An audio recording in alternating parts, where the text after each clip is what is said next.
যে অতি সত্তর খালেদা জিয়ার মুক্তি হবে এবং এই দেশের পার্লামেন্ট রিজলভ হবে।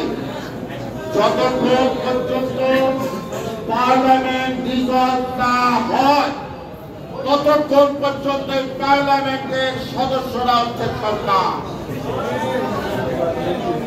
সুতরাং কি হইল এটা বুঝতে হবে। এখনো তত্ত্বাবধায়ক সরকার হয় নাই, এখন এই পার্লামেন্টের যারা মেম্বার তাদের সরকার।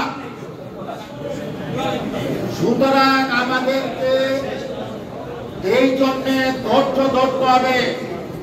আমাদের থানা ভাঙছে, অন্যান্য বাড়িঘর লুট করছে, অফিস আদালত ভাঙচুর। সুতরাং আমাদের দায়িত্ব বৃথা হয়ে যাবে। এই আন্দোলনকে বৃথা করার জন্য ষড়যন্ত্র চলছে। ফরিদপুরে যে দুর্ঘটনা ঘটেছে কোতোয়ালি থানায়, মধুকালীতে, তারা এগুলো জড়িত।